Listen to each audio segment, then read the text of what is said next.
جنہوں نے فیصلہ آباد کے ادبی حلقوں کے اندر ایک خاص مقام حاصل کیا. آپ کی پی ایچ ڈی فیصلہ آباد کے شعراء اکرام کے اوپر ہے.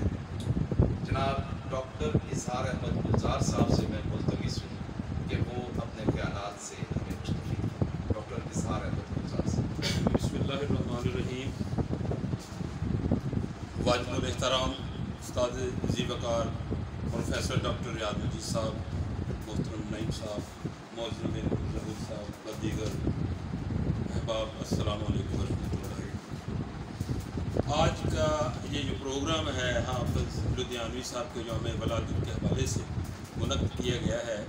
میں سمجھتا ہوں آج ہمیں جناب انیس الرحمان صاحب کی یاد بھی شدت سے آ رہی ہے، جو بلا تعطل اپنے والد صاحب کا یوم ولادت اور یوم وفات بڑے ہی تجھ کو احتشام کے ساتھ، عقیدت و الفت کے ساتھ منایا کرتے تھے. آج ان کی کرسی صدار جو نشست جو مسند ہے وہ خالی دیکھ کر وہ ایک بڑا دکھ بھی ہو رہا ہے، لیکن ایک دل سے دعا بھی نکل رہی ہے کہ ان کا جو مشن ہے وہ اس طرح پورا کیا جائے. استاد گرامی، کہا جاتا ہے کہ مرتا وہ ہے جس کا کوئی نام نہیں لیتا. محض سانس کے نکل جانے کا نام موت نہیں ہے. اصل موت یہی ہے کہ مرنے کے بعد ہمیں کوئی یاد کرنے والا نہ، اور اسی لیے کہا گیا ہے کہ مرتا وہ ہے جس کا کوئی نام نہیں لیتا. تو ویسے حافظ لدھیانوی صاحب تو ویسے ہی وہ جگت شخصیت ہیں جن کا نام زندہ و جاوید رہے گا ان کے کاموں کی وجہ سے.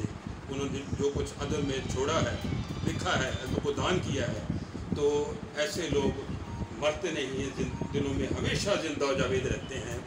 تو میں سمجھتا ہوں آج دونوں شخصیات باپ بیٹا ہمیں شدت سے یاد آ رہی ہیں. اللہ تبارک و تعالیٰ ان کے درجات بلند فرمائے اور ان کو نبی کریم صلی اللہ علیہ وسلم کا قرب عطا فرمائے. چند صفحات لکھے میں نے پیش کرتا ہوں.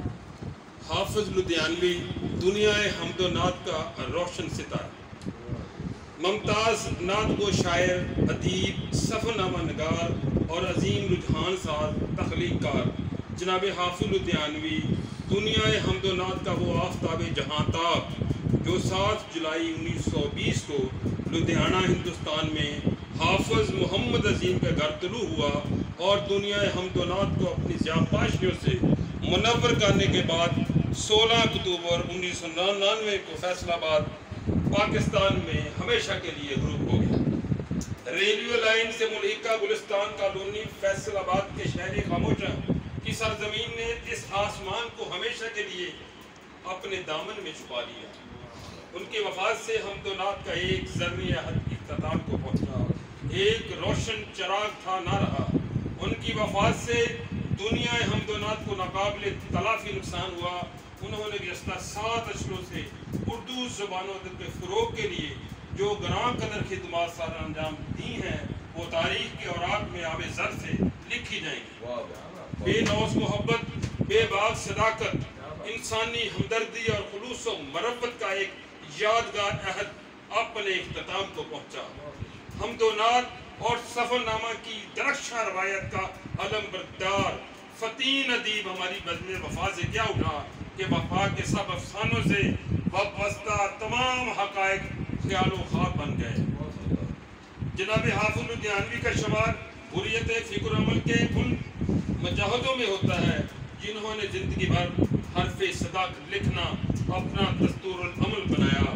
انسانیت کی توہین